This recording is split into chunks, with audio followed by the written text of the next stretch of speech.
네, 하나님의 뜻을 아는 7가지 방법. 오늘 하나님의 뜻이라는 주제로 공부하는 그 마지막 시간, 8번째 시간입니다. 이제 하나님의 뜻을 찾는 실제 생활에 우리가 기억하고 적용해야 할 구체적인 방법들을 공부하겠습니다. 그 7가지를 살펴볼 것인데요. 이제 사실 이제 이것이야말로 이제까지 우리가 이 하나님의 뜻을 발견하여 순종하기 위한 이제 바꾸는 작업을 했다고 7주 동안, 그렇죠? 7주 동안 하나님의 뜻을 발견했을 때 그것을 외면하거나 도망가지 아니하고 그것을 그대로 받아들이고 따르기 위한 바꾸는 작업을 했다고 생각하시면 됩니다. 오늘은 이제 만일 이제 지난 7주간 했던 그런 작업이 없이 이제 그냥 7가지라고 탁 이렇게 해드리면은 그닥 이렇게 별로 효과도 없을 것이라 생각할 수도 있고요. 제대로 실행도 안 될 수 있을 것인데 그건 우리가 밭을 잘 갈아왔기 때문에 이제 오늘 이 방법들은 참으로 우리에게 실제로 적용할 수 있는 그런 내용이 될 것입니다. 그리고 또 하나님의 뜻을 찾아서 또 그것에 자신의 뜻을 맞추고 거기에 맞춰서 살아가는 일은 참으로 중요할 것인데 이 인간의 삶이라는 게 따지고 보면은 그야말로 선택의 연속입니다. 선택의 연속. 계속해서 우리는 크고 작은 선택들을 해야 된다는 것이죠. 뭐 우리가 이제 믿음과 영적 행보를 하는 것뿐만이 아니라 뭐 학업이라든지 결혼이라든지 직업이라든지 또는 이제 뭐 집을 이사하는 문제라든지 너무도 많습니다. 예.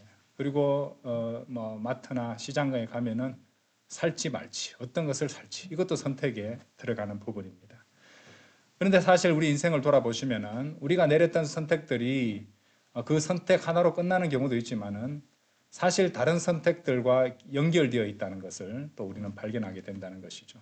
그래서 우리는 각각의 선택에서 매일매일 하루를 살아갈 때에 하나님의 뜻을 기본적으로 생각하는 그런 습관을 들이고 또 구체적인 하나님의 뜻을 찾아서 따르는 일은 참으로 중요한 일이라 하겠습니다. 자, 하나님의 뜻을 아는 7가지 방법. 그 첫 번째는요, 뭐니 해도 성경 기록입니다.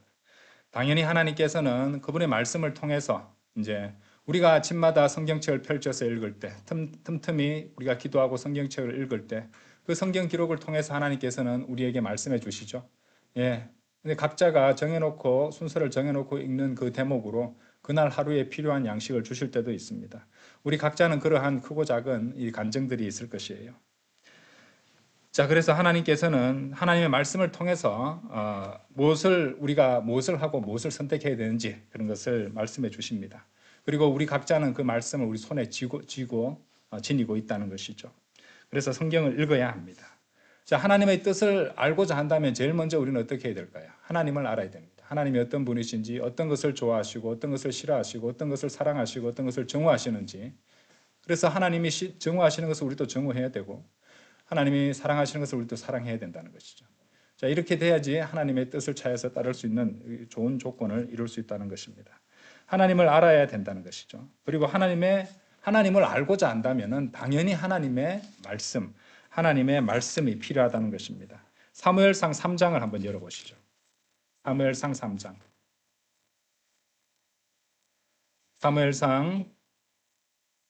사무엘기상 3장 19절이에요. 3장 19절. 거기 보시면은 3장 7절부터 먼저 보고 19절 보겠습니다. 자, 3장 7절입니다. 이때 사무엘은 아직 주를 몰랐고 주의 말씀도 아직 그에게 계시되지 아니하였더라. 여기 한번 보세요. 주를 몰랐고 주의 말씀도 계시되지 아니하였다. 그러면은 요것의 반대 상황은 어떤 거예요? 주를 아는 것과 하나님의 말씀이 계시되는 거잖아요. 그래서 하나님을 아는 것과 하나님의 말씀, 이것이 아주 긴밀하게 연결되어 말씀이 제시되어 있습니다. 그렇죠? 그러니까 우연히 이런 쌍으로 기록하시지 않지 않습니까? 성경 기록들은 다 이유가 있거든요. 그리고 이 말씀과 저 말씀이 다 연결되기 때문에 하나님을 아는 것에는 반드시 하나님의 말씀이 필요하다는 것을 보여주는 그런 대목이라고 할 수 있습니다. 그렇죠? 자, 그 다음에 19절 보죠. 19절. 17절 먼저 보시고 19절입니다. 죄송합니다. 19절입니다. 이후에 사무엘이 자랐고 주께서 그와 함께 계셨으니 그분의 말씀들이 하나도 땅바닥에 떨어지지 아니하게 하셨더라 이 말이죠. 그죠? 예. 그러니까 사무엘이 성장하는 것이고 또 주님께서 함께 하시고 동행하신다는 말이잖아요. 또 사무엘과 함께 하셨고 사무엘은 성장을 했고 또 그 성장과 더불어서 말씀들이 하나도 땅바닥에 떨어지지 아니하게 하셨다는 것. 그분의 말씀들이 전혀 그렇게 땅바닥에 떨어지고 무시되고 외면되고 망각되고 하지 않고 그렇게 사무엘에게 계시해 주신다는 그런 내용을 담고 있습니다. 자, 그것을 우리가 또 알 수 있는 게 사무엘상 3장 21절 보세요. 꼼꼼히 보세요. 그리고 주께서 실로에서 다시 나타나셨더라.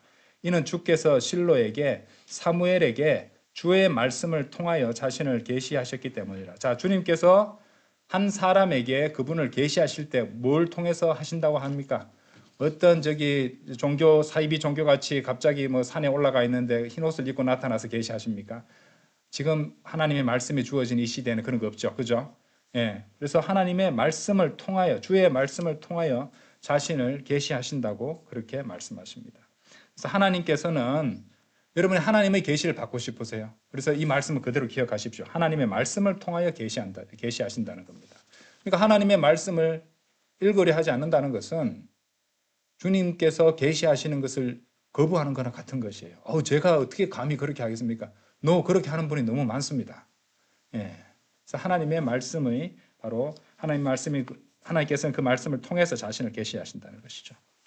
그래서 말씀들을 읽지 않고 말씀들을 묵상하지 않고서는 하나님의 뜻을 이제 찾을 수도 믿을 수도 그분의 뜻을 이해할 수도 없다는 것입니다.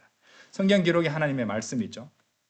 그래서 하나님을 알고 그분의 뜻을 알고자 한다면 성경 말씀을 읽어야 되는데 어떨 때 급하게 막 읽고 이럴 때는 전혀 말씀이 마음속에 이렇게 전혀 와닿지 않을 때도 있을 겁니다.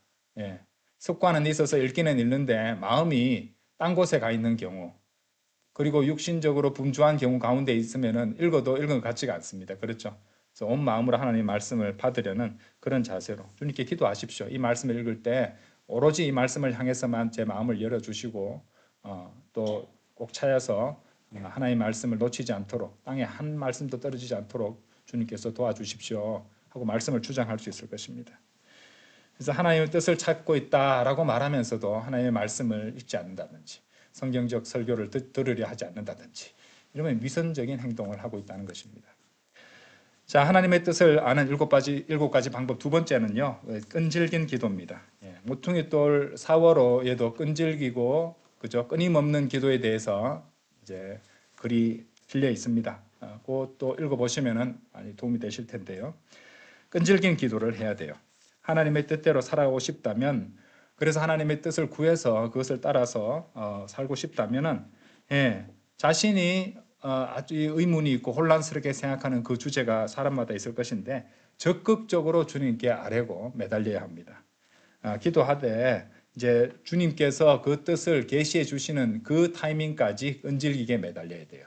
왜냐하면은 내가 생각하기에 이 정도 했으면은 당연히 응답이 오겠지라고 생각하고 짐작으로 멈춰서는 안 됩니다.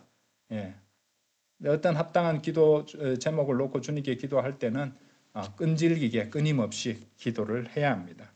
자, 우리 그런 예를 갖다가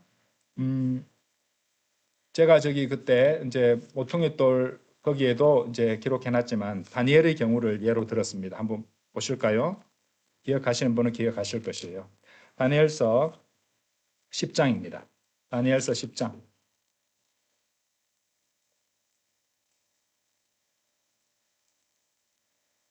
다니엘서 10장 12절에서 14절까지입니다. 다니엘서 10장 12절에서 14절까지. 그때 제가 읽겠습니다. 그때 그가 나에게 이같이 말하였더라.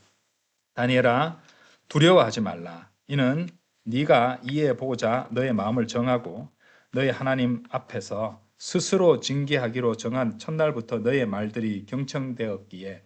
그러니까 첫날부터 주님께서 듣고 계셨다는 걸 알 수 있죠. 그죠? 경청되었기에 너의 말들로 인하여 내가 왔느니라. 근데 곧바로 왔습니까? 한번 보세요. 곧바로 안 왔습니다. 기도하는 첫날에도 주님께서 듣고 계셨지만은 곧바로 안 올 때가 있다는 말이에요. 그죠? 그러나 페르시아 왕국의 통치자가 21일 동안 나를 대항하였도다. 그죠? 21일이 걸렸어요. 그렇게 대항하고 지체하게 만드는 것을 허락하셨던 것이에요. 하나님께서는. 그러나 보라, 최고 통치자들 중 하나인 미카엘이 나를 도우러 왔느니라. 그리하여 내가 페르시아의 왕들과 함께 거기에 남아 있었느니라. 이제 나는 마지막에 가까운 날들에 너의 백성에게 닥칠 일을 너에게 이해시키려고 왔노라. 이는 그 현시가 있으려면 아직 많은 날들이 걸리기 때문이라. 그래서 하나님께서는 첫날부터 다니엘의 기도를 계속 듣고 계셨습니다. 그리고 다니엘은 포기하지 않고 계속해서 주님께 기도를 올려드리고 있었어요. 그죠? 주님께서 첫날부터 듣고 계셨고 그 이후로 계속 오랫동안 기도하는 그 기도를 하나님께서는 듣고 계셨을 것입니다. 만일 다니엘이 한 하루 이틀 정도만 기도해보고 그만둬 버렸다면 다니엘은 기도 응답을 받지 못했을 수도 있다고 봅니다. 그래서 많은 그리스도인들이 이제 주님의 뜻을 찾는다고 이제 기도하다가 당장 뭐 이렇게 보이지 않는다고 해서 금방 포기하거나 좌절하거나 성급하게 하나님의 뜻보다도 또 하나님의 축복하심 없이 하나님보다 앞서 나가다가 낭패를 보거나 실패를 하는 경우가 있습니다. 그래서 우리가 생각해야 될 것은 하나님께서는 그 기도를 첫날부터 여러분이 마음으로 드릴 때 첫날부터 들으실 수 있지만 그 응답은 여러분이 원하는 때에 안 주실 수 있다는 것이에요.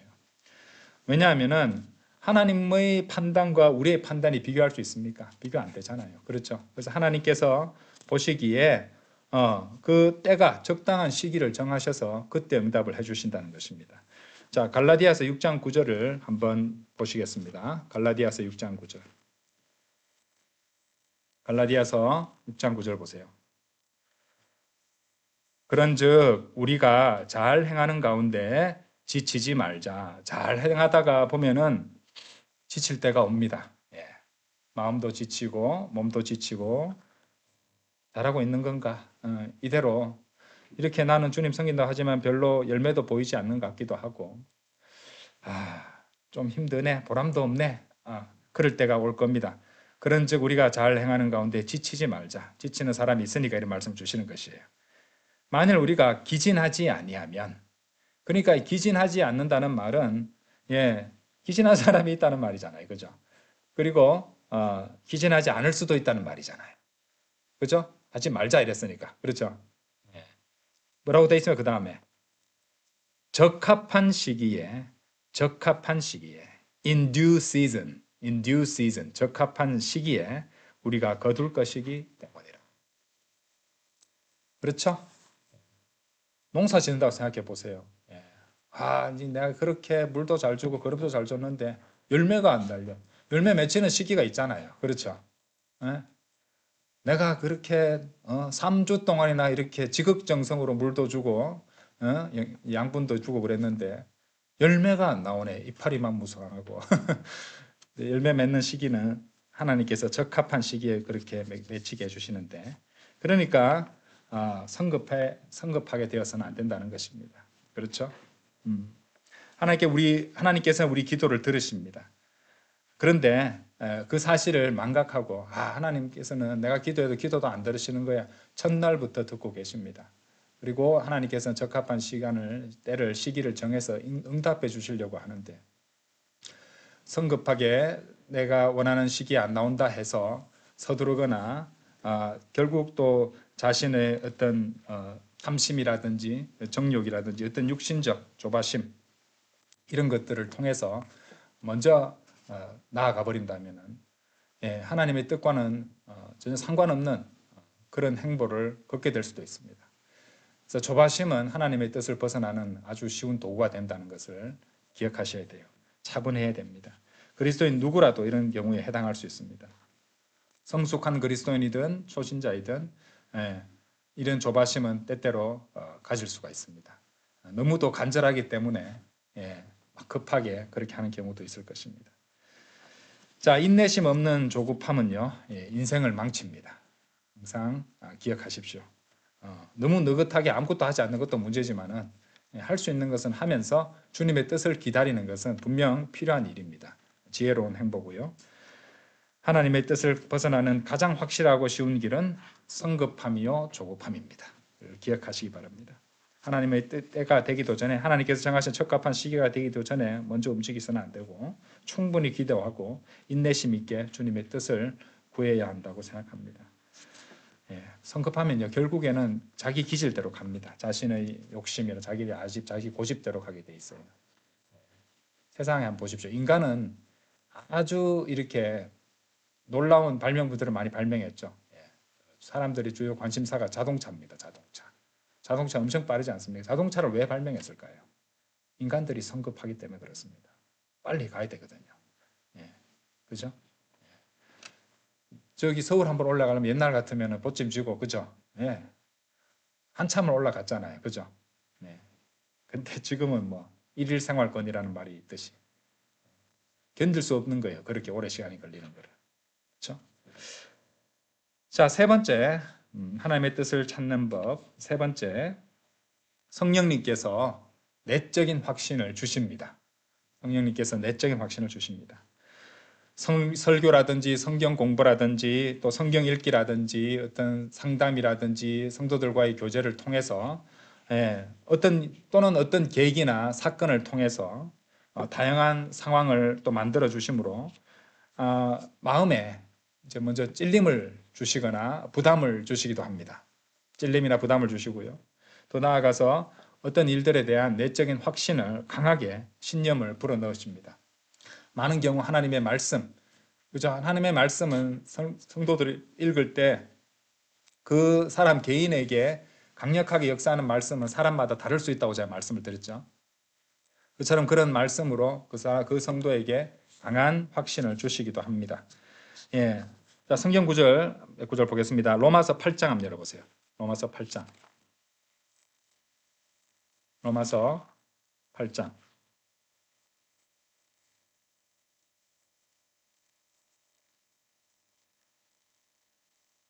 8장 14절.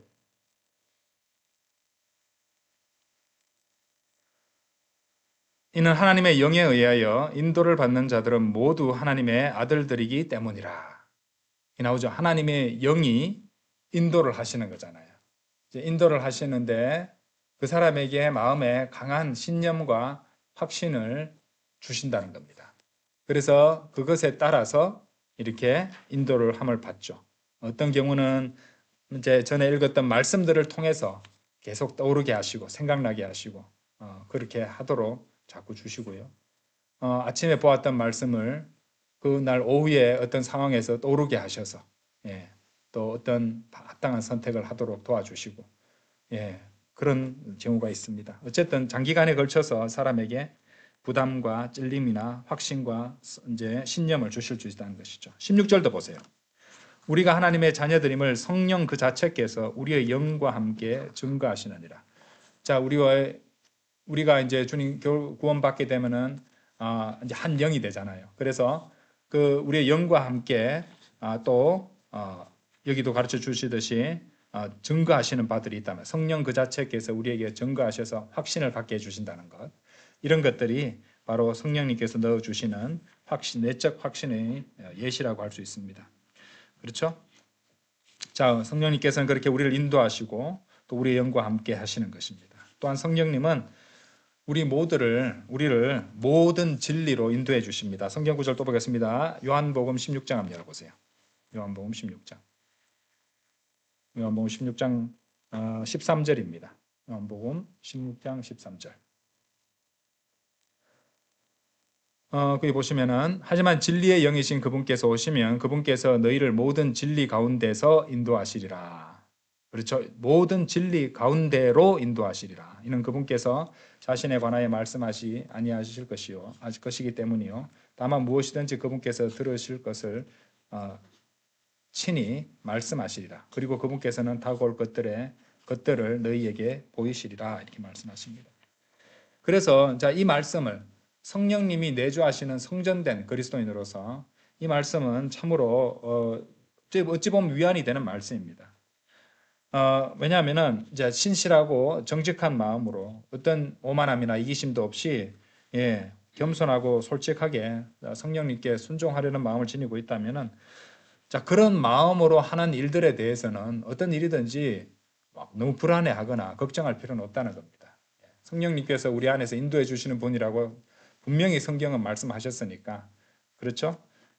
두려움 없이 솔직한 마음으로 하나님의 말씀에 반응하면 됩니다. 성령님의 그 넣어주시는 생각대로 말입니다. 그래서 이제 성령님께서는 우리 안에 내주하시니까 우리 안에 계시니까 가장 깊은 곳에 계시니까 우리를 누구보다도 잘 이해하시고 우리보다도 더 잘 아시고요. 우리의 장점이나 단점이나 문제점도 너무도 잘 알고 계십니다. 그렇죠? 그래서 주님의 뜻을 구하고 또 신실하고 정직한 마음으로 어떤 일을 행한다면은 자, 실수를 범할 수도 있지만 그랬다 할지라도 주님께서 다 해결해 주실 것입니다. 그런 것들은 주님께 맡기고 나아갈 수 있다는 것이죠. 저는 내 안에 계시는 성령님께서 주시는 생각대로 하나님 말씀에 읽은 대로 순종하면서 살겠습니다. 저 이런 문제가 생긴 것 같은데 주님 도와주십시오. 주님께 맡겨버리면 되잖아요. 모든 문제를 던져버리고 그죠? 온전히 맡겨버리면 된다는 것입니다. 이런 신뢰가 필요하죠. 그리스도인으로 살아가는 데는요. 왜냐하면 보는 것으로 살아가게 되면요. 너무 잘못 사는 것처럼 보이게 될 겁니다. 그렇죠? 그래서 세상도 보는 것도 신경 써야 되고 보지 않는 믿음도 신경 쓰다 보면은 이중적인 마음이 돼서 불완전할 수밖에 없어요. 그렇죠? 그래서 항상 이런 이제 안에서 내주하시는 성령님을 의지하고 그 성령님께서 넣어주시는 확신과 생각대로 살겠다. 또 그렇게 해도 불안해하지 않겠다. 이런 신뢰, 믿음 이런 믿음으로 살아가야지. 안 그러면은 불안해서 못 삽니다. 불안하고 그리고 섬김도 헌신도 적당한 선에서 그치고 마는 것이에요. 그 이제 믿음이나 신뢰가 온전하지 않기 때문에 그 정도 이제 사람마다 다 차이는 있겠죠, 그렇죠?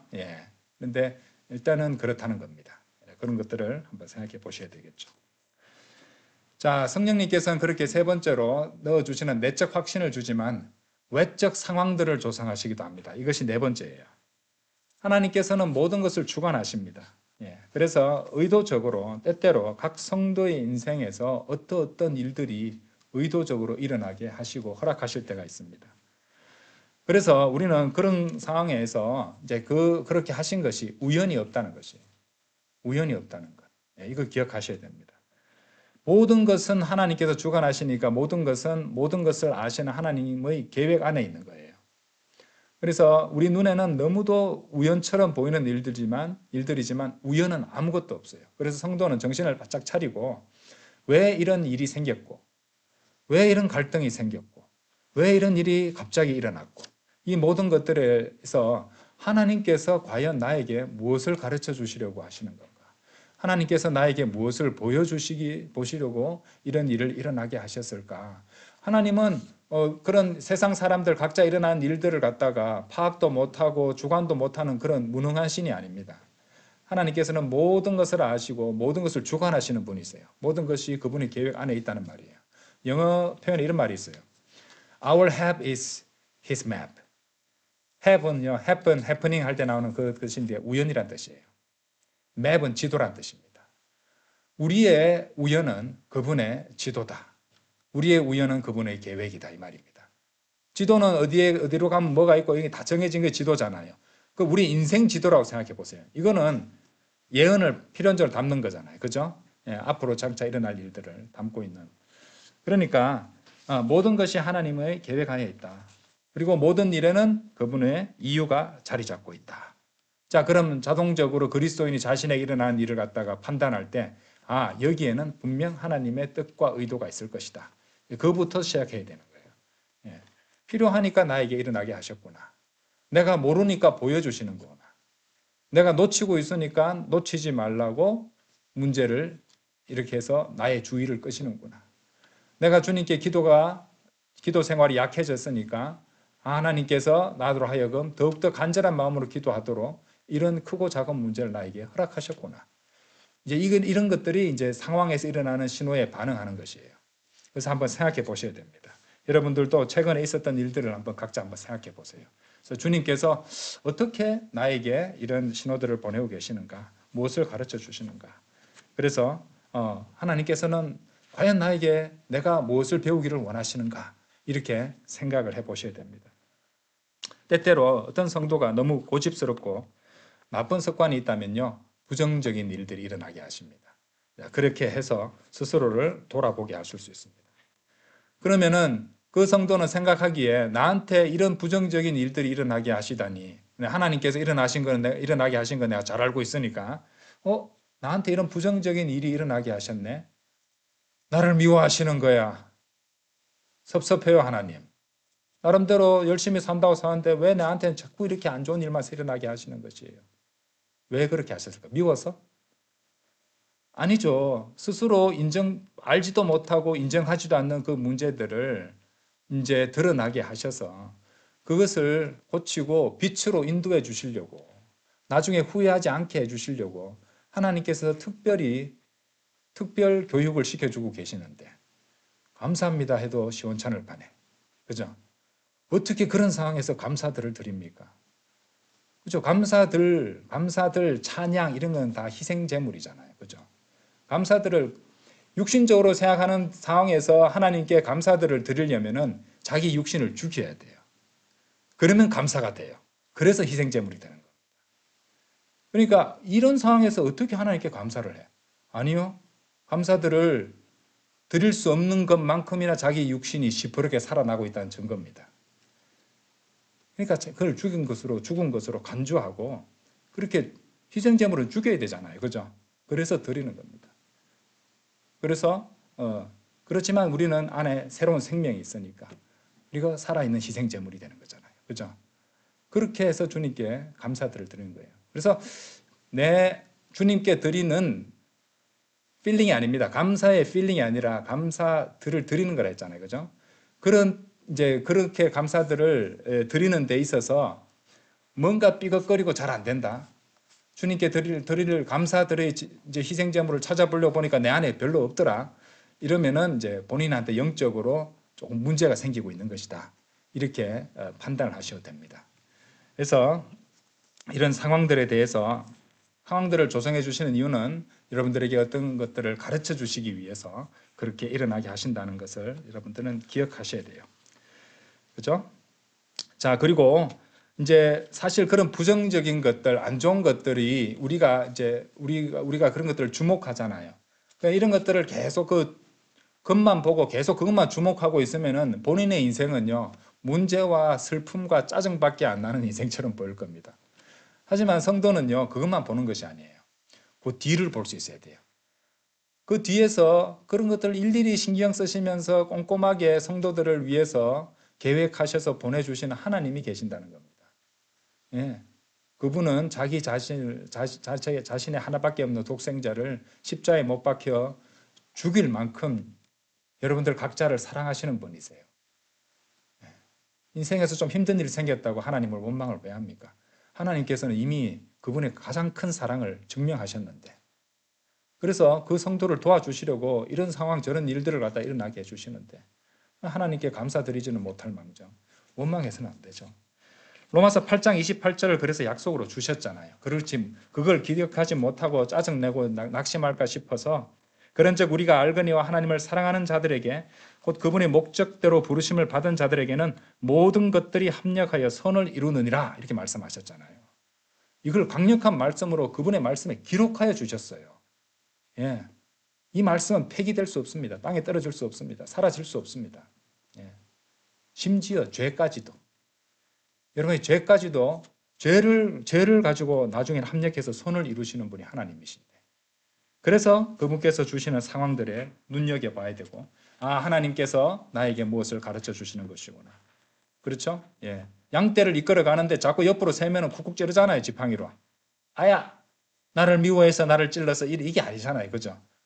그쪽으로 가면 절벽으로 떨어지는데, 그래서 하나님께서 그렇게 해주시는구나. 그렇죠? 자, 이 로마서 8장 28절에는 그분의 목적대로 부르심을 받은 자들에게는 모든 것들이 합력하여 선을 이루느니라고 하셨어요. 그 말은 몇몇 일들도 아니고 상당수 일들도 아니고 대다수 일들도 아니고요. 모든 일입니다. 그야말로 100% 모든 일이에요. 모든 일을 주관하시고 모든 환경을 조성하시는 분은 하나님이십니다. 그리고 그 모든 것들은 하나님의 계획이고 의도가 숨겨져 있다는 것이죠. 인생을 살아가다가 갑자기 아주 높은 벽에 부딪힐 때 있습니다. 그리고 반갑게 문을 발견해서 열려고 했는데 문이 잠겨 있는 경우도 있을 것이에요. 그런데 우리가 가서는 안 되기 때문에 벽을 세워두시고 문을 잠궈 두신 수도 있습니다. 우리 애들이 들어가면 위험할 수 있으니까 문을 애들 이제 못 들어가게 하려고 이제 막 이렇게 독극물 같은 데 있는 데는 잠가 두잖아요. 같은 원리입니다. 그런 것들을 생각하셔야죠.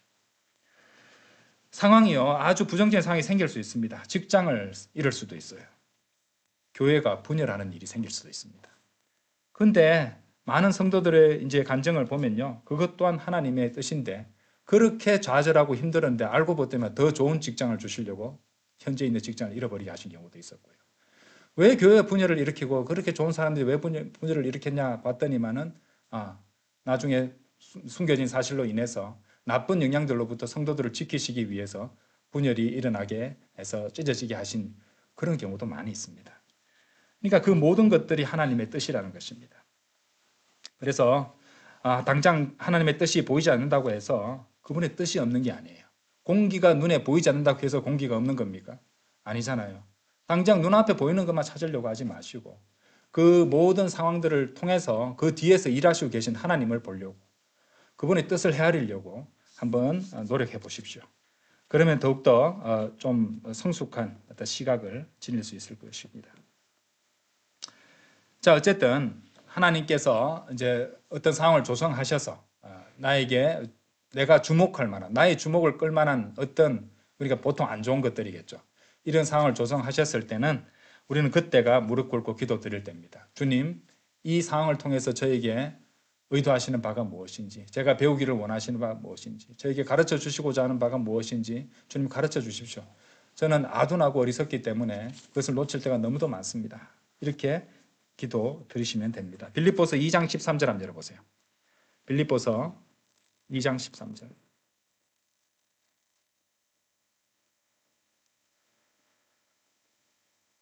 이는 너희 안에서 역사하시어, 여러분 안에서 역사하십니다. 그분의 선한 기쁨에 속한 것에 뜻을 두게 하시고 행하게도 하시는 분은 하나님이시기 때문이라. 그분의 선한 기쁨에 속한 것에 뜻을 두게 하시고 행하게도 하신. 그러면은 그런 뜻과 상관없이 살아가게 되면은 이런 하나님의 뜻에 합당하게 만들려고 상황을 조성하시겠죠. 그죠? 그건 당연한 일입니다. 그래서 바로 하나님이시라는 것을 분명히 밝히십니다. 다시 강조드리지만은 이 그리스도인들의 삶 아닙니다. 모든 인간들의 삶에 그렇습니다. 그리스도인이든 죄인이든 할 것 없이 모든 인간의 삶에 있어서 일어나는 일 가운데 우연은 아무것도 없습니다. 우연처럼 보일 뿐이지 우연은 아무것도 없습니다. 하나님께서 하나님의 이 선한 기쁨에 속한 것을 행하고 거기에 따라 살기 위해서는 그것을 위해서 하나님께서 조성하시는 상황들에 아주 이렇게 그것을 예의주시하고 현명하게 대응을 해야 됩니다. 그리고 그 모든 것들 가운데서 상황을 이끌어 가시고 우리를 인도해 주시는 하나님의 뜻을 발견해야 됩니다. 그래서 그리스도인들은 그렇습니다. 우리 인생에서 일어나는 일들, 사소한 일들처럼 보이는 그런 일들도 주의 깊게 봐야 돼요. 그래서 그런 것들에 대해서 주님께 자주 기도 드리십시오. 하루에 있었던 일들, 최근에 있었던 일들, 이런 것들도 기도 드릴 때 오늘 이런 일이 있었습니다. 이런 데 있어서 제가 이렇게 잘못 어리석게 성급하게 구한 그런 것들이 있었습니다. 주님 용서해 주시고 이런 문제가 있고 이렇게 하는 것이 마음에 걸리는데 주님께서 뜻을 보여주시고 선하게 인도해 주시기를 간구드립니다. 얼마든지 주님께 구할 것들이 많습니다. 그렇게 우리 전체를 위한 기도와 더불어서 우리 개개인의 삶에 있어서도 그렇게 주님께 또 뭐 자기 전에만 하는 건 아니잖아요. 수시로 주님께 기도 드릴 수 있습니다. 자, 하나님의 뜻을 찾는 방법 5번째로 조언들이에요. 조언들. 잠언 11장 14절 한번 보십시오. 잠언 11장 14절.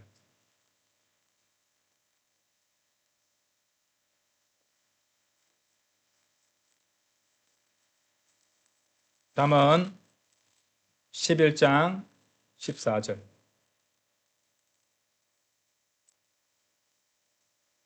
잠언 11장 14절. 보세요. 조언이 없는 곳에서는 백성이 몰락하느니라. 그러나 좋은 자들이 많으면 안전이 있느니라 라고 되어 있습니다. 한번 생각해 보세요. 중요한 결정을 앞두고 직장에서도 주요 간부들을 소집해서 회의를 합니다. 그래서 의견을 모읍니다. 그렇죠? 그리고 자신들이 어떤 것을 차려내기에 충분히 지식이나 이 경험이 없다고 판단되면 전문가들까지 초빙해서 같이 협의하기도 합니다. 세상 사람들도 조언의 중요성을 알고 있어요. 자, 성경 기록은요, 지금 뭐라고 말씀하시냐면은 좋은 자들이 많으면이라고 하셨어요. 한두 사람의 좋은 자나 상담자를 얘기하는 게 아니죠. 좋은 자들이 많으면 많은 좋은 자들을 말하는 것입니다. 그죠? 왜냐하면 그릇된 조언을 주는 사람들도 많으니까 한두 사람의 조언만 찾아서 따른다면 위험할 수 있습니다. 그러니까 다수의 좋은 자들을 찾아서 그 이제 조언을 구하고 해야 되겠죠. 자, 이런 것들을 조금 이렇게 살펴보면요. 잠언 12장 5절 한번 보세요. 잠언 12장 5절 같은 페이지에 있으니까 옆에 가면 보이죠? 잠언 12장 5절 보시면은 의로운 자들의 생각들은 옳으니라. 그러나 사악한 자들의 조언들은 속임수니라. 여러분들 어떤 생각 드세요? 여기 조언들과 더불어 같이 나오는 게 뭡니까? 생각입니다. 그렇죠? 그렇죠? 자, 성령님께서는 생각과 조언을 같이 언급하셨어요. 자, 의로운 자들의 생각들은 옳으니라. 그러나 사악한 자들의 조언들은, 당연히 사악한 자들은 그 사악한 자들의 생각들도 그릇되고 사악하겠죠. 그죠? 그래서 그런 자들이 주는 조언도 사악하다는 겁니다. 그럼 의로운 자들의 생각은 옳으니까 옳은 조언은 의로운 자들이 준다는 거잖아요. 그러니까 우리 이제 의로운 자들이 좋은 생각을 갖고 바른 생각을 갖고 있는데 그런 생각이 어떤 것일까요? 생각은 또 어느 구절이 연결되세요? 고린도전서 2장 한번 봐보세요. 고린도전서 2장 16절 보세요. 자, 좋은 생각, 그 다음에 이제 연결되는 구절입니다. 고린도전서 2장 16절. 그러므로 누가 주의 생각을 알아서 그분을 지도하겠느냐? 그러나 우리는 그리스도의 생각을 소유하고 있느니라. 보이세요? 사람마다 그리스도의 생각을 소유하는 정도는 차이가 있습니다. 얼마나 많은 하나님의 말씀을 마음판에 새기고 그 말씀대로 살아왔느냐. 성령님께서 얼마나 많은 그런 어떤 인도하심과 또 확신을 주시느냐, 이런 것에 따라 사람마다 차이는 있을 것이에요. 그래서 주님 오실 때까지 우리는 지속적으로 성장해야 된다고, 계속해서 주님의 뜻을 입증해 가면서 성장해야 된다고 말씀드렸던 것이에요. 그럼 우리 생각도 점점 차츰 성숙해 갑니다. 근데 아무리 오래됐고 아무리 훌륭한 목회자고 아무리 이렇게 구원받은 지 오래되고 성경 구절을 많이 안다 할지라도 주의 생각처럼 주의 생각을 알아서 그분을 지도할 수 있는 사람은 아무도 없습니다. 그렇죠? 그런데 주님께서 오시면은 우리 몸이 구속받지 않은 우리 몸이 구속받고 변하잖아요. 그때가 되면 예수 그리스도의 생각처럼 우리도 생각하게 될 겁니다. 그런 날이 와요. 그 날이. 그래서 하나님의 말씀을 갖다가 뭐 우리가 암송하려고 애를 쓰는데 그렇게 하지 않아도 모든 말씀을 다 알고 모든 것들을 완벽하게 주님처럼 할 수 있는 그 날이 옵니다. 하지만 지금은 아니에요. 지금은 사람마다 차이가 있습니다. 그럼 그 생각에 따라서 생각의 차등에 따라서 조언들도 달라지겠죠. 그러니까 한 사람의 조언만 듣는 것은 옳지 않다는 것이에요. 많은 사람들 그리고 의로운 사람들 그러니까 당연히 그리스도께 속한 믿음의 선배들 이런 선배들의 조언이 가장 합당할 겁니다. 그래서 주님께 기도하는 가운데 교회의 목자라든지 성숙한 성도들과의 이 교제를 통해서 또 지혜를 배울 수 있고 또 상담의 기회도 얻을 수 있을 것입니다. 그렇게 보면은 이 바이블 빌리버 지역 교회가 있다는 사실 한번 경북에서 이 경북 지역에서 표준 킹제임스 성경을 쓰고 바른 진리의 말씀을 전하고 함께 성도들과 모여서 주님 섬기고 교제할 수 있는 곳이 있습니까? 우리 외에 한 군데 더 뭐 대구에 하나, 대구에 한두 군데 있지만 별로 없어요. 경북에는 그건 대구는 경북 아니에요. 경북을 안 치잖아요. 대구는 대구니까. 경북에 또 있습니까? 경북에? 잘 없습니다. 그죠? 있어도 작은 소모임은 있을 수도 있습니다. 표준 경제임 쓰는 데는. 그러니까 참으로 귀중한 것이라는 걸 알아야 돼요. 참으로 소중한 것이 하나님께 감사드려야 됩니다. 그것만으로. 네. 그래서 한번 이렇게 성도들과 교제하고 또 하나님의 말씀을 읽었던 거, 마음에 걸렸던 거, 이런 것들, 잘 몰랐던 거 나눠도 됩니다. 지식의 문제가 아니라 나는 이걸 이렇게 받아들였는데 이런 거 읽어본 적이 있느냐? 하나님 말씀을 중심으로 교제도 하는 거잖아요. 그래서 새로운 시각도 배우게 되고 또 서로에게서 서로를 배우게 되는 것이고 이제 그런 게 교제입니다, 여러분들. 예. 그래서 막 힘든 것 이런 거 있으면은 사람들은 자기 걸 막 쏟아 놓음으로써 위로를, 기분도 위안을 받고 위로를 얻으려고 하는데 우리 그리스도인들은 교제는 서로를 세워주는 걸 해야 되니까 자기의 너무 다크한 사이드를 얘기할 필요는 없습니다. 그건 주님과 본인의 문제인 경우가 많거든요. 그러니까 성도들을 세워줄 수 있는 좋은 것들을 성도들과 함께 나누는 것이 좋습니다. 예, 그것이 우리가 이제 교제를 할 때 방향성을 잡는 방향이에요. 자, 그래서 그뿐 아니라 이제 믿음의 서적들도 있죠. 좋은 책들이 있습니다. 그 책들을 보고 주석서들, 또 바이블 빌리버 설교자들의 설교들 인터넷 유튜브에도 얼마든지 찾아서 들을 수 있습니다. 그것도 조언들 아닙니까? 예, 조언들을 많이 들으십시오. 그런 것들을 통해서 배울 수 있다는 것입니다. 그리고 또 이렇게 상의해보고 싶은데 안 되면 뭡니까? 전화번호도 알아가지고 직접 전화를 걸어서 알아보기도 합니다. 그렇죠? 예, 얼마든지 다 할 수 있는 것입니다. 참으로 그리스도인은요, 조언이 필요합니다. 충고가 필요합니다. 그리고 항상 수시로 내가 주님의 뜻을 찾아서 바르게 따라가고 있는 것인가 점검해 볼 필요가 있어요. 예. 그냥 이렇게 이제까지 해왔던 그런 관성대로 살아가 버리면요, 속을 수 있어요. 마귀는, 그러니까 어떤 경우에 따라서, 상황에 따라서는 이전에는 옳았던 것이 지금은 달라질 수 있는 경우도 있거든요. 우리 인간사는 그래요. 그렇기 때문에 마귀는 그렇게 미혹할 수 있고 속임수 할 수 있으니까 잘 찾아보고 바르게 따라서 살고 있는지를 이렇게 체크해 봐야 됩니다. 그래서 그리스도인은 자신에게 좋은 조언을 제시해 줄 수 있는 그런 바이블 빌리버 목자의 영적 권위 아래 있는 것이 좋습니다. 그것이 필요합니다. 독불 장군처럼 내가 저 목사보다 더 많이 알아. 내가 알아서 할 수 있어. 이런 사람은 반드시 걸려 넘어지게 돼 있어요. 예, 정말 맞습니다. 심지어 목자나 설교자조차도 자신이 그 사람이 조언이 필요한 경우가 있습니다. 실제로 그분들은 또 동료나 선배 그 목회자들한테 조언을 구해서 또 의견을 듣기도 합니다. 우리 다 구원받은 성도들이잖아요. 그죠? 구원받은 죄인들이고, 목자도 사람이기 때문에 당연히 목자라 완벽하고 다 할 수 있는 그런 거 아닙니다. 예. 목자도 조언이 필요해요. 충고와 조언이 필요합니다. 그래서 합당한 영적 권위 아래 자신을 이렇게 낮추고 하는 이런 자세는 항상 필요한 것입니다. 내가 잘할 수 있다. 나는 완벽하게 할 수 있다. 이렇게 생각하는 순간이 제일 취약한 순간이에요. 그래서 조언들이 필요합니다. 특히 이제 하나님의 뜻을 구하고 있는 상황이라면 더더욱 그렇겠죠. 자, 6번째 하나님의 뜻을 찾는 방법, 제목을 양털 뭉치 두기라고 해봤습니다. 양털 뭉치를 두는 것입니다. 자, 사사기 6장 한번 열어보세요. 사사기 6장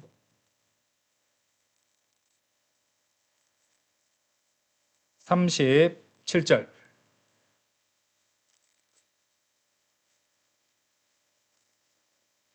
사사기 6장 37절.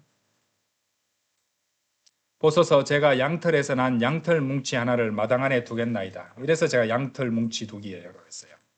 이후에 만일 이슬이 그 양털 뭉치에만 있고 그 밖에 온 땅이 말라 있다면 그때는 제가 당신께서 말씀하신 대로 제 손을 통하여 친히 이스라엘을 구원하려 하시는 줄 알겠나이다. 그러자 그것이 그렇게 되었더라. 이는 그가 아침 일찍 일어나서 그 양털 뭉치를 한꺼번에 꽉 눌렀고 그 양털 뭉치를 비틀어 이슬을 짰더니 물이 대접에 가득하였기 때문이라. 그런 다음에 자 그러고 믿고 가는 줄 알았더니 기도는 참으로 용이 주도하네요.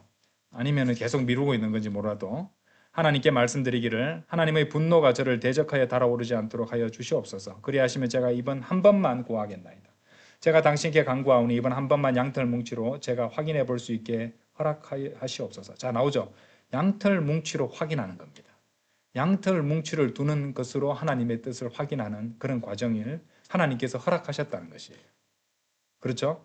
예, 이번에 어떻게 했냐면은 이제 그 양털 뭉치만 말라 있고 온 지면 위에는 이슬이 있게 하여 주시옵소서 하였더라.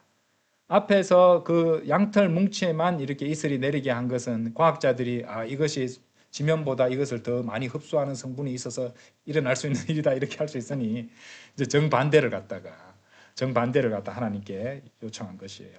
그러자 하나님께서 그날 밤 그렇게 해주셨더라. 뭐 고민도 없습니다. 그렇게 해주셨더라. 이는 그 양털 뭉치만 말라 있었고 온 지면 위에는 이슬이 있었기 때문이라. 이 자식이 내가 하라고 했더니 한 번에 말을 안 듣고 이러면서 화를 내시지 않았어요. 그죠? 예. 두 번이나 그렇게 하는데도 하나님께서는 그렇게 다 이제 그렇게 해주셨더라. 이렇게 확인하는 과정을 허용해 주셨습니다. 자, 이처럼 때때로 여러분은 하나님께 이렇게 기도드릴 수도 있습니다. 주님, 만일 이러한 일과 관련해서 요러한 일이 구체적으로 일어난다면 또 오늘 그 결정을 갖다가 내릴 것인데 오늘 설교에서 목사님이 요것에 대해서 분명하게 설교하는 내용을 오늘 넣어주신다면 저는 그것이 하나님의 뜻인 줄 알겠습니다. 뭐 이런 식으로 확률상으로 가망이 없는 그런 것들 있잖아요. 그죠? 아니면 가망이 아주 떨어지는 거라든지. 그죠? 기적을 일으켜 달라고 이건 좀 다른 문제 같습니다. 그죠? 여기는 기적 같은 일이지만은 그러니까 뭐 세상은 그래요. 하나님한테 주님 제가 성경책을 읽는 것이 하나님의 뜻이라면은 내일 해가 서쪽에서 뜨게 해주시면 이런 건 아니잖아요. 이제 그런 건 아니잖아요. 그래서 우리가 이제 주님의 뜻을 구하는 과정에서 구체적으로 세세하게 하나님의 뜻이 이것이 맞는지 아래 보고 그것에서 세세하도록 환경을 조성해 주시고 응답해 주시는 것이 있으면 하나님의 뜻으로 확인할 수 있다는 그런 것입니다. 그렇죠? 주님 내일 비가 내린다면은 제가 북한에 선교사로 가겠습니다. 이런 것도 아니잖아요. 그죠? 예, 예. 비는 올 수도 있으니까요. 그죠? 그러니까 이런 부분들에 있어서는 주의를 할 필요는 있습니다. 구체적으로 하나님의 뜻을 구하고 주님의 뜻에 순종하려는 그 과정과 방향성에서 뜻을 맞추고 있는 방향성에서 하나님께 구체적으로 구하는 그런 대목이 있어요. 창세기 24장을 열어보세요. 자, 여기서 한번 배워보자고요. 창세기 24장 14절.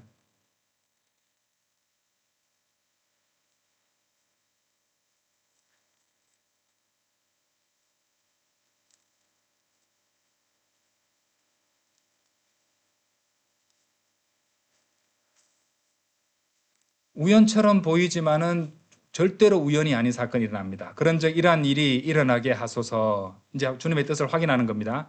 곧 제가 젊은 여인에게 말하기를 내가 그대에게 간구하노니 내가 마실 수 있도록 그대의 물동이를 내려달라 하면 그녀가 말하기를 마시소서. 그리하면 제가 당신의 낙타들에게도 마실 것을 주겠나이다 하게 하소서. 당신께서 당신의 종 이삭을 위하여 지정하신 그녀가 바로 그 여자가 되게 하소서. 그리하면 이로써 당신께서 제 주인에게 친절을 보여주셨음을 제가 알겠나이다. 이제 아시겠죠? 예. 이거는 참 아닐 수도 있잖아요. 가능성으로 봤을 때. 그런데 구체적으로 주님께 그렇게 아뢰고 뜻을 확인하는 과정이 있습니다. 자, 두 경우 공통적으로 주님 이것이 만일 주님의 뜻이면은 이런 저러한 일들을 갖다 해결해 주시고 또 구체적으로 이런 일이 일어나게 해 주십시오. 그러면 제가 그것을 주님의 뜻으로 알고 따르겠습니다. 그러니까 주님의 뜻을 따르는 기드온도 이스라엘을 구원한다는 주님의 뜻이란 전제 하에서 이제 주님께 확인하고 있는 과정이잖아요. 그죠? 그러니까 하나님을 시험하듯이 하나님이 정말 신이시면은 내일 해가 서쪽에서 뜨게 해보세요. 이런 건 아니란 말입니다. 아시겠죠? 그런 사람의 그런 이제 장난 같은 그런 데는 또 반응도 안 하십니다. 그렇게 하시면. 그렇죠? 그래서 자, 주의할 점이 있어요. 이런 기도로 주님께 뜻을 구할 때는 정확하게 세부적인 부분까지 구해야 된다는 것입니다. 은근슬쩍에 자기 뜻대로 하려고 예, 뭐 어지간하면 일어날 만한 일들을 갖다가 그냥 두루뭉술하게 해놓고 예? 내일 아침에 일어났을 때, 자 극단적 얘기 들겠습니다. 내일 아침에 일어났을 때 배가 고프면 이것이 하나님의 뜻으로 알고 아침부터 뷔페 식당에 갈 거야. 뭐 이런 식으로 예. 무슨 좀 극단적 예를 들었습니다. 예. 그러니까 두루뭉술하게 그렇게 자신의 어떤 정욕을 채우려고 그렇게 하지 말고 하나님의 뜻을 먼저 세우고 그 뜻을 하는 일에 있어서 세세하고 구체적으로 하나님께 뜻을 구함으로써 주님의 뜻을 확인할 수는 있다는 말입니다. 엘리에셀 기도원은 그렇게 했죠. 세부적으로 구체적으로 주님의 뜻을 구했고 주님께서는 그 요청에 그대로 응답해 주셨습니다. 뭐 고민하시고 이런 것도 없죠. 그죠? 주님의 뜻 가운데서 드리는 기도들이잖아요. 이게 둘 다 주님의 뜻 가운데서 드리는 기도였어요. 그렇죠? 예. 그러면요, 그대로 주님께서 그 응답해 주시고 뜻을 보여주십니다. 예. 믿음 없는 시험이 아니죠. 하기 싫어서 막 꼬투리 잡고 막 이렇게 하려고 하는 그런 것이 아니라 제대로 하고 싶습니다의 의미였어요. 주님께. 그죠? 제대로 하고 싶으니까 구체적으로 뜻을 보여주십시오. 그렇게 주님께서 보여주셨다는 겁니다. 자, 하나님의 뜻을 찾는 법 마지막 7번째로 지혜입니다. 지혜. 골로새서 1장 9절 열어보세요. 좀 일찍 마치려고 항상 노력을 하는데 늘 시간이 넘칩니다. 네. 골로새서 1장 9절.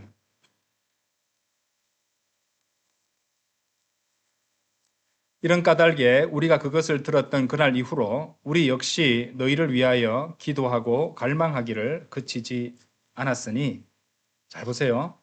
너희가 모든 지혜와 영적 지각 안에서 그분의 뜻에 관한 지식으로 채워지게 하려 함이라. 제일 먼저 지혜가 나오고 있습니다. 그렇죠?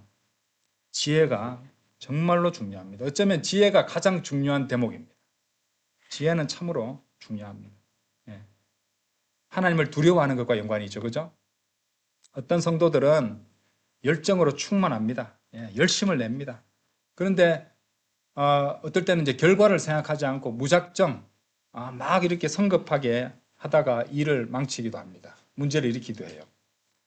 지혜롭지 않은 처사죠. 어떤 일을 할 때는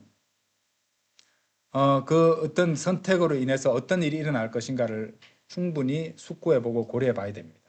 이것은 당연한 자세죠. 자, 한번 생각해보세요. 하나님께서 뜻을 보여주시고 인도해 주시면은 그것은 무모한 것들에 대한 것은 아닐 겁니다. 그렇죠? 하나님께서 우리에게 보여주시는 것들은 모든 것들이 그분의 지혜에서 나온 것이니까 지혜로운 것들이 돼야 되잖아요. 그런데 무모하게 어리석게 성급하게 일을 거르친다면 이거는 하나님께서 주시는 지혜는 아니라는 겁니다. 그래서 모든 일을 갖다가 주의 깊게 살펴보고 고려하는 한편 지혜를 구해야 돼요. 하나님께 지혜를 구하셔야 됩니다. 안 꾸짖으신다고 해서 지혜를 구할 때는 꾸짖지 아니하십니다. 그러니까 하나님께 언제라도 지혜를 구하셔야 됩니다. 그렇죠? 왜냐? 하나님의 뜻을 찾아서 따르는 데 있어서 지혜와 영적 지각이 없다면요, 반드시 실패하게 되어 있습니다. 방해꾼이 있거든요. 세상과 육신과 마귀라는 방해꾼이 있기 때문에 하나님의 지혜와 영적 지각이 반드시 필요하다는 것입니다. 그래서 제일 아까도 말씀드렸지만은 이렇게 지혜로운 습관이 있어요. 지혜를 이제 이렇게 얻을 수 있는 좋은 습관은 첫째 지혜를 구하는 겁니다. 하나님께. 그리고 내가 어떤 선택을 했을 때 일어날 수 있는 가장 최악의 상황을 생각해 보는 것이에요. 왜냐하면 마귀는 우리 성도들을 공격할 때 그런 최악의 것들을 이용하려고 할 것이거든요. 그래서 두 가지입니다. 하나님께 지혜를 구하는 것. 두 번째, 내가 내린 선택과 어떤 그런 행보를 통해서 일어날 수 있는 최악의 것은 무엇인가? 이런 것들을 진지하게 고려하는 것입니다. 이렇게 되면요, 아주 이점이 있습니다.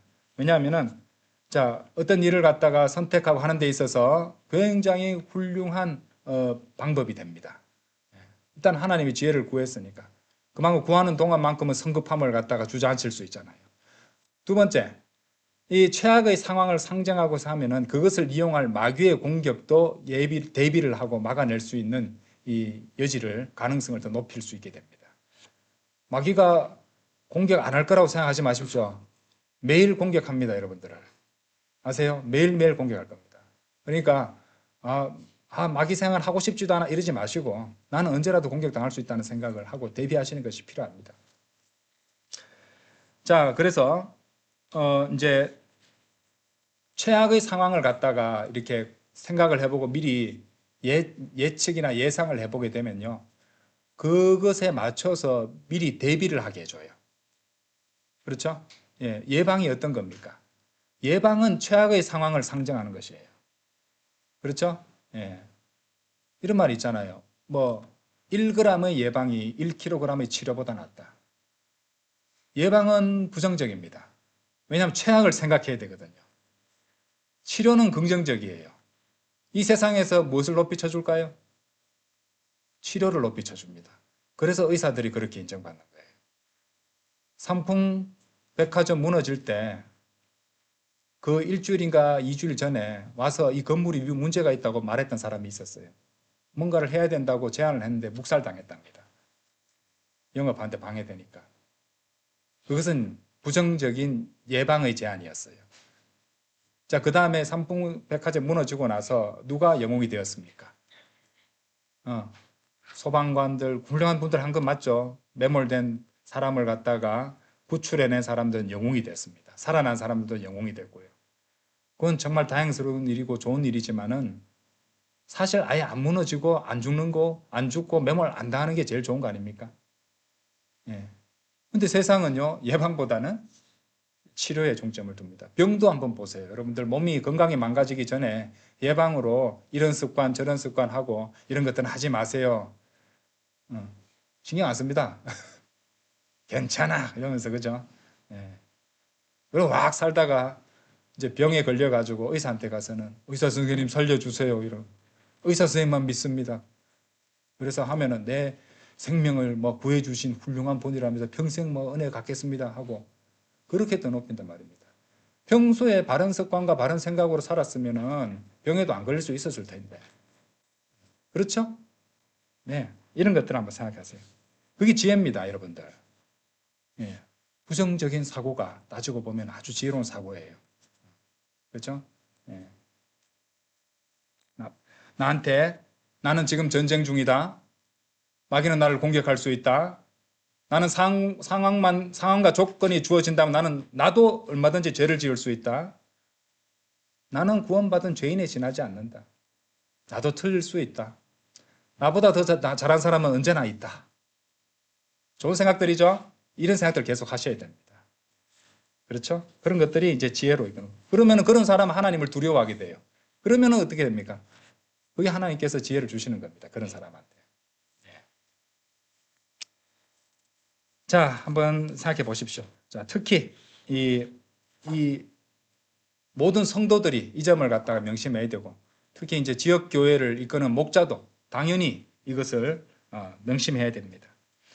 모든 상황을 갖다가 고려함이 없이 성급하게 결정을 내리고 또 성급하게 일을 이제 저지르는 사람을 하나님께서 어찌 신뢰하고 일을 맡겨주시겠습니까? 그러니까 주님의 일을 갖다가 하려고 주님 말씀에 순종하려고 하는 사람들도 이런 지혜가 필요해요. 성급하게 뛰어들고 성급하게 망치를 해서는 안 된다는 것입니다. 한 가정이든 조직의 장이든 교회의 지도자든 신중한 자세와 사고는 필수적인 요소입니다. 그리고 그런 것들을 가지는 것이 지혜입니다. 지혜. 하나님의 말씀들을 갖다가 많은 지식을 갖고 있음에도 불구하고 그것을 적시적소에 잘 활용할 수 있는 것. 그것이 지혜입니다. 그렇죠? 지식을 적용하는 법을 알아야 된다는 것이고. 그렇죠? 그리고 지도자는 어때야 돼요?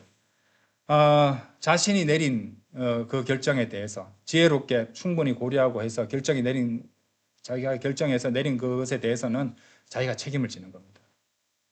반드시 자기가 책임을 지게 되는 걸 또 알아야 되고요. 그리고 그런 데서 권위는 거기서 옵니다. 권위는 책임지는 데서 오는 겁니다. 다른 사람보다 더 나은 권위를 가진 사람은 더 많은 책임을 지게 되어 있거든요. 그렇죠?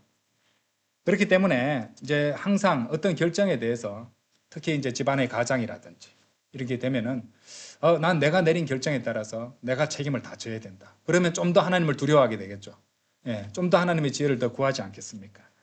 그죠? 예, 그래서 하나님을 두려워하고 그리고 신중하게 또 참을성 있게 주님의 뜻을 구하고 지혜를 구하고 현명하게 처신해야 되고 결정을 내려야 됩니다. 그리고 꼭 그 가정의 지도자만 하는 겁니다. 각 성도들도 자신의 삶의 선택들에 있어서 책임을 져야 된다는 것을 기억하십시오. 책임을 져야 된다고 생각하면요, 좀 더 신중하게 결정 내리지 않겠습니까? 책임지는 어디서 책임져야 돼요? 그리스도의 심판석에서 책임져야 됩니다. 자기가 한 것들에 대해서는. 그렇죠? 예. 대신 심판을 갖다 받아주는 사람은 없습니다. 우리 애는 말을 잘 못해서 엄마인 제가 대신 받아주기 이런 거 없습니다. 본인의 심판은 본인이 받는 것이고 본인 책임을 본인이 져야 되는 겁니다. 그렇죠? 자, 이제까지 설명들 7가지를 다 정리하고 종합하는 의미에서 말씀 한 구절 더 보고 마치겠습니다. 데살로니가 전서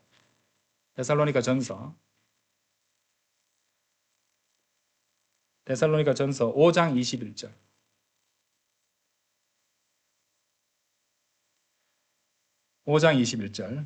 모든 것들을 입증하라.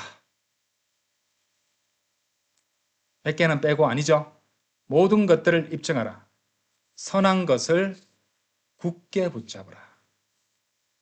자, 하나님의 뜻을 알기 위해 이제까지 설명드린 모든 것들을 충분히 이해하셨다면은, 자, 물론 이제 7가지 방법 중에 어떤 몇 가지 방법이 아주 강력하게 본인에게 다가올 수도 있고, 몇 가지만 해도 하나님의 뜻을 발견할 수 있다는 그런 생각이 들기도 할 겁니다만은, 이 단계들을 사실은 7가지를 빠짐없이 다 실행해 보는 것이 좋습니다. 하기 쉬운 거, 마음에 드는 것만 택하려고 하지 말고 모두를 실제로 적용하여 보는 것이 필요합니다. 겪어보고 그 모든 것들을 입증해 보십시오.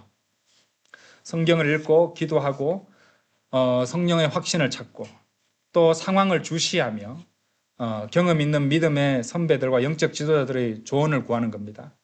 그리고 아주 세세하고 구체적인 기도로서 주님의 뜻을 확인하고 또 주님께 지혜를 구하여 현명하고 지혜로운 결정을 내려야 됩니다. 자, 다 담았어요. 그렇죠? 예. 그래서 복잡하고 또 여러 가지 문제들이 쌓여 있는 인생의 갈림길에서 어찌 한두 가지만 지침들만 적용해서 하나님의 뜻을 찾고 붙잡을 수 있겠습니까? 예. 그리고 사람마다 이렇게 적용하는 방식이나 순서는 다를 수도 있어요. 성향이 다 다르니까요. 그렇죠? 그래서 자신에게 주시는 하나님의 뜻을 구하기 위해서는 모든 것들을 입증하여 본 다음에 선한 것을 붙잡되 그냥 힘없이 살 잡는 것이 아니라 굳게 붙잡으라고 명령하십니다. 자, 그렇다고 실수를 전혀 하지 않는다는 것은 아닙니다. 완벽한 인간은 없기 때문이죠. 그렇기 때문에 실수는 할 수 있다. 이 생각은 하세요. 하지만 나에게는 백이 있다. 가장 확실하고 가장 강력하신 백이 있으니까 너무 고민하거나 겁먹지는 마시고 정직한 마음으로, 하나님께 정직한 것이 힘입니다. 성도들은 하나님한테 은근슬쩍 속이려고 하지 마시고 정직하고 솔직하게 신실하게 나아가십시오. 그러면 하나님께서는 여러분의 실수도 다 합력해서 선으로 만들어 줄 것입니다. 그것이 바로 로마서 8장 28절 그 말씀의 약속이었죠. 자, 그러므로 주님의 뜻을 구하며 모든 것을 입증하고 확신했다면 그 다음에 할 일은 한 가지입니다. 바로 보는 것이 아닌 믿음으로 살아가는 것이죠. 고린도후서 5장 7절에 나오죠. 이는 우리가 믿음으로 살아가고 보는 것으로 살아가지 아니하기 때문이라. 그렇죠? 믿음으로 살아가고 순종하는 겁니다. 어리석게 주님께서 뜻을 보여주셨는데도 뜻을 보고도 그것을 피해서 도망가다가는 어떻게 되나요? 고래한테 삼켜지게 돼요. 아시죠? 요나의 이야기. 그러니까 하나님의 뜻을 찾는 법을 배우셨다면 부지런히 이런 뜻을 적용해 보시고, 사실 하나님의 뜻을 아는 7가지 이 방법은 성도가 이 그리스도인으로서 후회 없는 삶을 살아가기 위한 지침과도 일치합니다, 여러분들. 이거 하나하나 굉장히 우리에게 좋은 지침들입니다. 그렇죠? 그래서 이 말씀대로 해서 따르면 열매를 맺을 수 있을 것입니다. 잘 아시겠죠? 다 같이 기도드리겠습니다.